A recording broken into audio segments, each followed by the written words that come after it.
Dallas school board members tonight decided to spend six figures to get to the bottom of a contract scandal involving Superintendent Mike Miles. The fallout included the departure of another of Miles' cabinet members.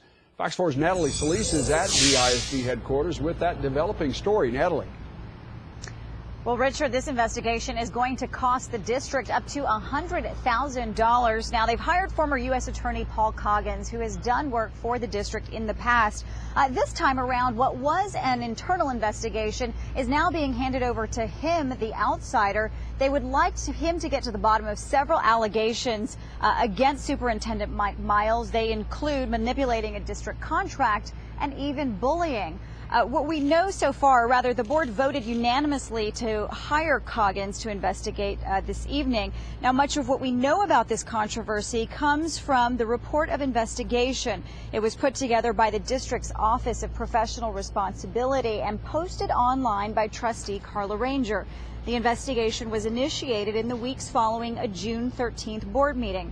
Former DISD Communications Chief Rebecca Rodriguez says Superintendent Miles tried to change a contract proposal for an outside vendor to benefit another agency, violating the competitive bidding policy. Now, Rodriguez, who has since resigned, also alleges that Miles bullied her. The report quotes her as saying, "He said I had already damaged my reputation and my integrity among my colleagues by not protecting him in front of the board. He said that was my first responsibility, to protect him at my own expense."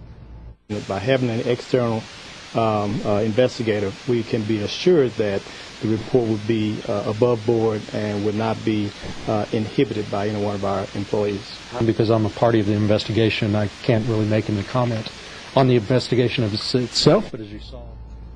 Board President Eric Cowan is mentioned in the report as having had conversations with Miles during the investigation.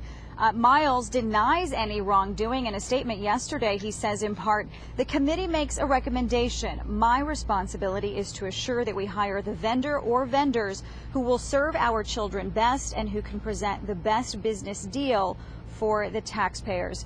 Now, this 41-page report also details Miles' alleged efforts to obstruct the investigation by halting it and then trying to get it restarted. Unfortunately, that was something that was not discussed in open session tonight. There were two board members who did want more discussed publicly in open session. That was Carla Ranger and Bernadette Nuttall, but that suggestion was voted down by the rest of the board, and they went into closed session, then came back out and voted to hire Coggins. He has 30 days to finish this report. Richard? Natalie, was Mike Miles at that meeting tonight?